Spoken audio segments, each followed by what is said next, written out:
Hey guys, and welcome to today's video. Now, Cyberpunk 2077 has had a massive overhaul with patch 2.0 and with the release of Phantom Liberty, and because of that, any builds that I have recently or previously made are completely obsolete. So today we're going to talk about my throwing knife build and pretty much the overhauled version of it.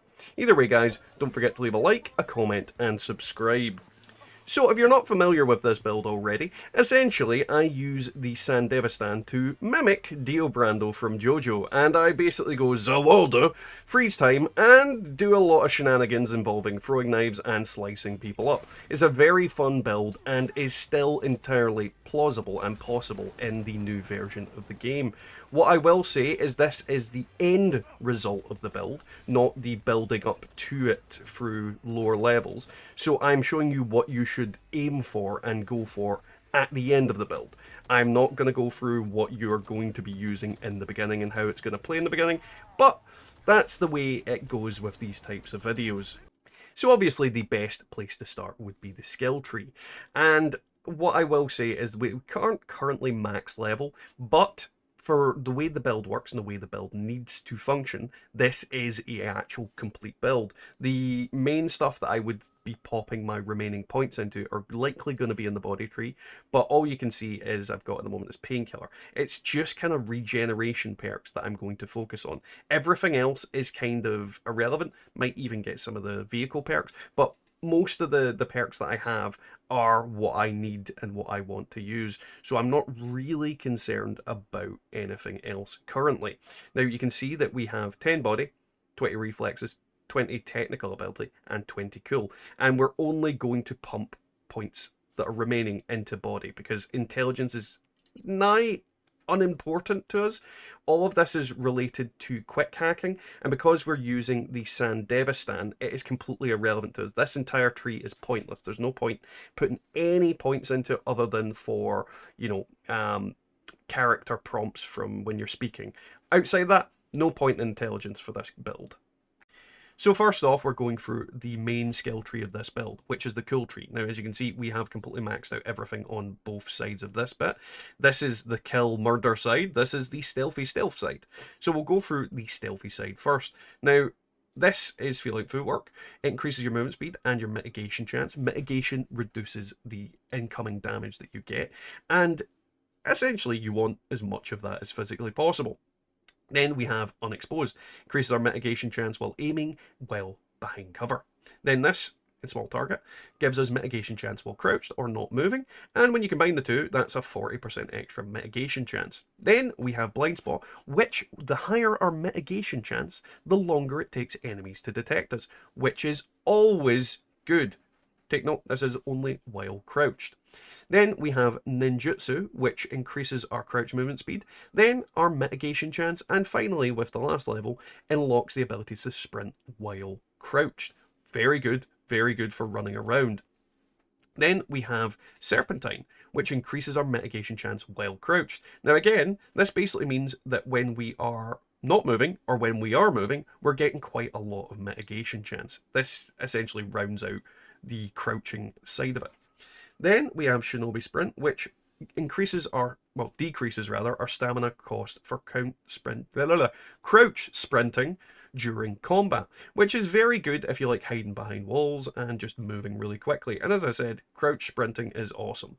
Then we have Creeping Death, which when optical camo is active or you have undetected, neutralizing an enemy grants 15% health, 15% stamina, and 10% movement speed.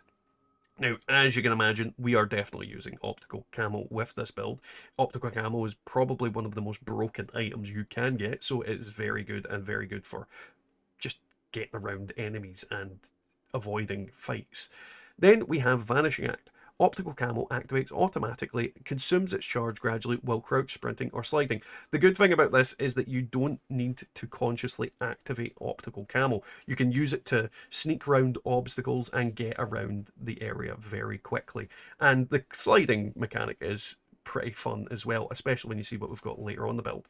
Now, the last ability in the tree I'll go over last because it is connected to both these trees. You need to get all of these and all of these to unlock this. So next off, we have Killer Instinct, which increases our damage with knives, silence weapons, and axes outside of combat. It also gives us a damage estimate.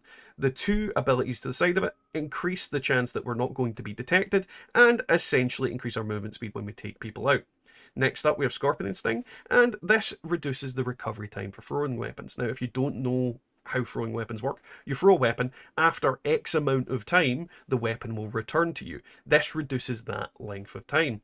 On top of that, crits, headshots, and weak spot hits will apply a poison for 5 seconds. Now, with one of the abilities here, this actually basically uses up the poison, but deals that damage instantly when you use a strong attack from the thrown weapon. So, as you can imagine, this works really well in tandem. Essentially, you're just able to do burst damage and then reapply the poison when you get a crit headshot or a weak spot damage. Then you have this one, which blinds the enemy and disables sprinting for 5 seconds. So essentially applying poison will stop the enemy from being able to escape from you.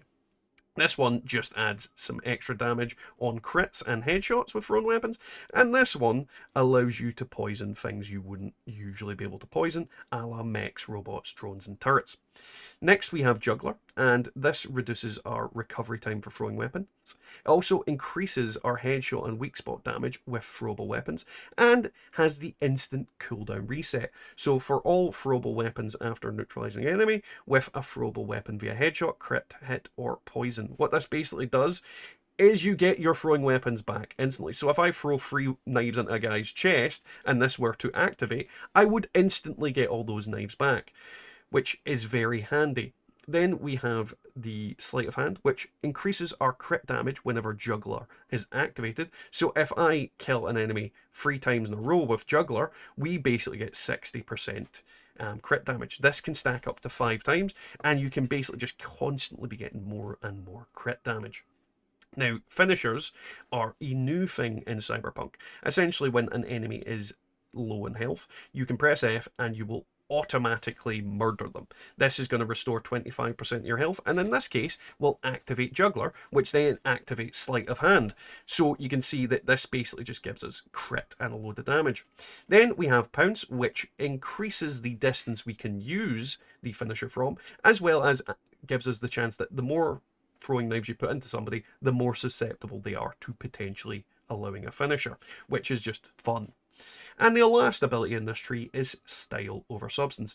Guarantees crit hits with throwable weapons when crouch sprinting, sliding, dodging, or dashing. No movement penalty when aiming a throwing weapon. This basically means you can crouch sprint and throw knives at people and will guarantee a crit. And as we've said, certain things activate different things here. So crit hit or poison. So essentially, this allows you to run while crouched, guarantee a crit, which activates Juggler, which activates Sleight of Hand, and goes on and on and on and on. Essentially, if you're stealthing in this build, you are able to do some crazy stuff, avoid some crazy damage, and do some insane things. So, reflexes. This is our next most important tree, and essentially this is all our movement speed and other things. Now, I will say these two are irrelevant because they are related to weapons that reload, and this one is related to basically weapons that we don't have. So ignore these in theory, but maybe I'll change my mind if I experiment with them. Now, first off, we have Slippery, which increases the chance that we won't get damage while moving quickly, and increases that even further while you're dashing, dodging, sliding, sprinting, vaulting. Then we have Power Slide, increases your slide distance, and Parkour, which increases your climbing and vaulting speed. Now, Dash, most important ability on this tree. Gives you minus 20 stamina cost for dodging and dashing, and when you get to level 2, unlocks the new ability Dash, which means you move fast in whatever direction you're dashing. You can go back, you can go forward, you can go to the side. You basically teleport slightly, a short distance. Very cool, very awesome, works really well. Then we have Can't Touch This, which when we are dashing, we get plus 100% mitigation chance. And then we have Mad Dash, which gives us an extra 100% to our dash range. Then we have Mean Streak. If we neutralize an enemy while dashing, we get extra stamina back from it. And then we have Air Dash, which reduces the stamina cost of dashing, increases the dash speed, and then allows us to dash in the freaking air. This is really great when you have things like a double jump and then you dash and cross massive distances and get across huge gaps, or just get to enemies or behind enemies that didn't even know you were there in the first place. Then we have Aerial Acrobat, which increases our mid-air maneuverability, and Aerodynamic, which increases our mitigation strength while mid-air. Again, not a bad thing to have. Then we have Tailwind, plus 25 stamina from performing air dashes and double jumps, and air dashes do not cost stamina. Need I say more? This is basically allowing us to be a super cool ninja. We also have this here, Stunt Jock, which allows us to essentially jump out of the vehicle at high speed and essentially air dash towards enemies, get behind them, slice them open, do some really cool things. Now, the last skill tree that we have ventured into is going to be tech. Now, as you can see, we've pretty much maxed everything apart from the built differently one, because I don't think I want to use the cellular adapter. I might change my mind with that later on. It might be that I've not got enough technical ability. I'll go into that when we get to Cyberware, but essentially I'll show you what I'm currently using. But yeah, we don't have that at the moment because I can't use it anyway, even though I wanted to. So essentially, the way that the new Cyberware system works is you have a certain capacity, and this tree is all about unlocking that capacity and increasing the effectiveness of the different things that you have. So we've maxed it out. I'm not going to go too much into it, but as I said, it's all about increasing your armor, increasing your Cyberware stat modifiers, and unlocking new slots and allowing you to put on more Cyberware. This is all fairly self-explanatory. It really, I don't feel like I need to talk about it. One thing I will say is getting to Edge Runner is going to allow you to exceed your Cyberware capacity by up to 50 points, and you basically lose 0.5% of health per point. So essentially, yeah, you lose a shitload of health if you were to exceed it by too much. On top of that, when you neutralize an enemy during combat, there's a 0.1% chance for each point you're over capacity that you will enter a fury state. In this state, you gain 10% damage, 30% crit chance, and 50% crit damage. The fury state sounds like you're hearing voices and is pretty cool, and I've entered it plenty of times without realizing it. It is awesome. So yeah, this is a very good tree to go into, but I don't feel like I need to explain it because it is pretty much just allowing you to use more Cyberware and better Cyberware. So next up, we're going to talk about Cyberware. Now, a point I'm going to make right now is that Cyberware has completely changed, and the where you get them is pretty much standard across the board. All Cyberware can purchase from all NPCs. You just need to be at a certain level, at a certain degree of street cred. So essentially, you're not going to be able to get the best stuff in the beginning. Now, first off, your operating system you're going to want to get is a Sandevistan. This is going to slow down time, and as you can see, when you get to my level, you can slow down time up to 85%, which is a massive, massive thing. You can see there's a lot of different headshot damage, crit damage, all that manner of things. This is not so much irrelevant, but the main thing you want is the slowdown. Now, I'm only going to go over the important things on here that you should get, because I'm not going to talk about each individual bit, because some of them will be, what's the word? Personal preference. Now, my next important part that I would recommend is the Karenzov boost system. Now, this enhances the Karenzov ability, increases its slowdown time by 15% on this, and reduces stamina cost while shooting. Also gives you crit damage and a bunch of other additional effects. A point I'd make about this is the Karenzov, when you are sliding, dashing, or dodging, and you aim, it will slow down time by 60%, and then adds another 15% on top of that, which allows you to basically land shots while sliding about. Again, slowing down time is very important to this build because it allows you to just fuck around with enemies in combat in new and unique ways, and it's basically going to allow you to get the edge. Now, when it comes to the arm slot, I do currently have Mantis Blades. I'm going to replace them with Gorilla Arms because this build in the previous iteration was quite heavy around bladed stuff. That's no longer the case because throwing is considered its own object now. Before it was a combination of blades and throwing. It was really confusing. It's changed now, so it is now entirely throwing based. So I'm going to be getting rid of the arms and putting gorilla arms in instead. But yeah, that's not so much important. But gorilla arms is better because it gives you better strength feats.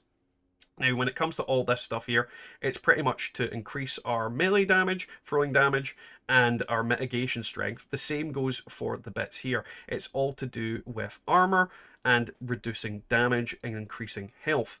The next important thing that we've got is the optical camo. This allows us to basically use stealth camouflage and reduces our visibility by 90% for 7 seconds. Combine this with the Sandevistan and you can sneak through some areas in a very quick and unapologetic way, because not only does the Sandevistan slow down time for the enemies, it slows down the amount of duration it has for this. So it does have a 7-second duration, but it's actually increased to longer than that because the Sandevistan's affecting it. So essentially you're cloaked for about 15 seconds essentially. I've never timed it, but yeah.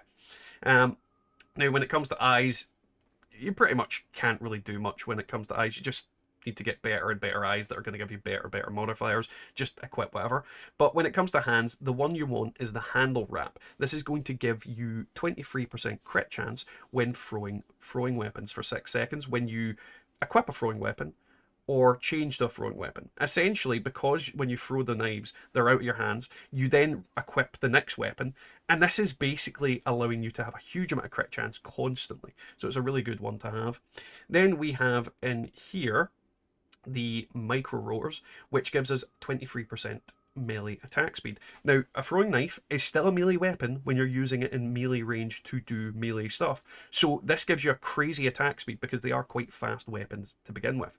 We also have the biomonitor, which will essentially automatically heal us when we drop below a certain amount of health. I'd heavily recommend this because when you're in quite quick-paced melee combat, sometimes you forget to heal and sometimes you can't get the chance to heal. But this sort of takes out your need to heal yourself a lot of the time.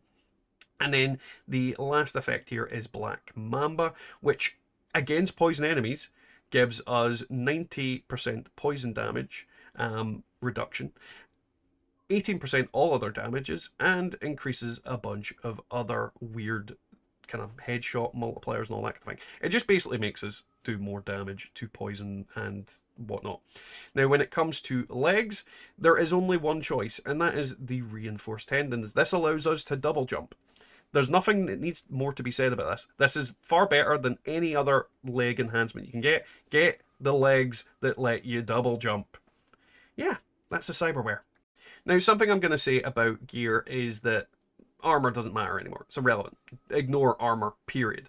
When it comes to other things, however, weapons are important. Now, first off, we have an iconic weapon called the Headhunter, and whenever you hit an enemy in the head, it will then put a mark on them, and if you hit them in the head with another weapon, it will deal 200% damage. This returns a Headhunter to you, and repeat the process. That's why it's in my first slot, just so I can get extra damage after I throw the next knife. Then we have Stinger, which against poison enemies, you have a 100% chance to cause bleeding. Attacks against bleeding enemies have a 100% to cause poisoning. Now, if you think in tandem with the other abilities we've got abilities that take off the poison and instantly deal damage, and we're going to be causing bleeding damage now as well. So this kind of goes in a circle of doing some good stuff. Then we have Nihan, which when we throw applies bleeding. So essentially, you throw Nihan, it applies bleeding. You throw the other one, applies poisoning. If there's poison already on there and you're getting a crit headshot, another thing, it uses the poison, and this goes round in the circle and does some crazy stuff. Either way, there are probably better knives that I haven't found yet, but we will maybe talk about them in other videos in the future. But these are the knives I'm currently using, and it's fun. So the last part of this video is going to be where I take on the Chimera Tank with just the throwing knife build. And as you can imagine, this tough enemy with throwing knives is a little bit tougher than it would have been otherwise, because obviously it has no freaking head. But you'll get to see the build work in its full glory. So sit back, relax, and don't forget to leave a like, a comment, and subscribe to help me out making more videos for you in the future. I'ma fucking destroy you.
Take cover!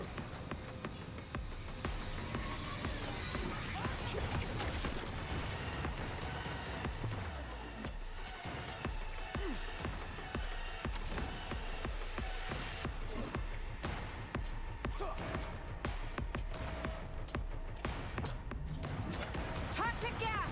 Up! Jump up! Careful!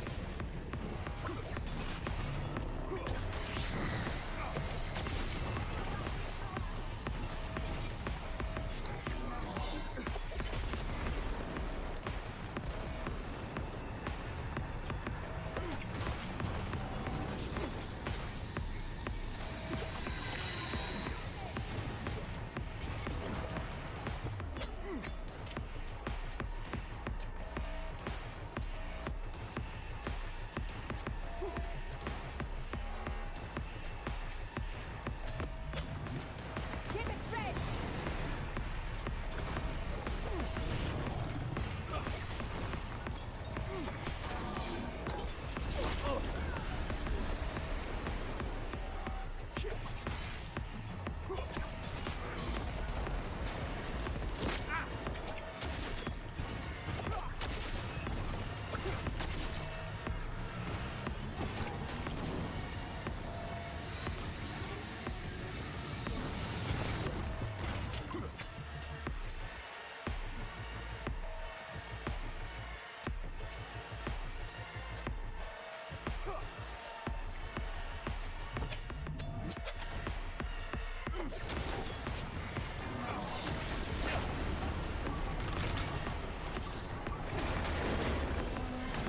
Jump on top and finish it, V! The sucker's gonna blow! Kill it now!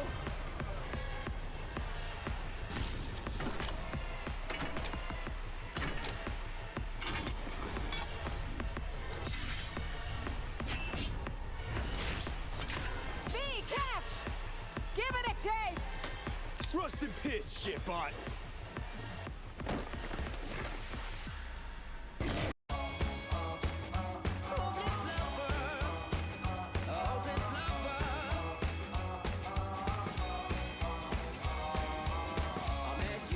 Sunny day, right there you took my breath away. Young and pretty, was it just a dream? The next day you called me up, you told me I'm your little buttercup. You came over and you fell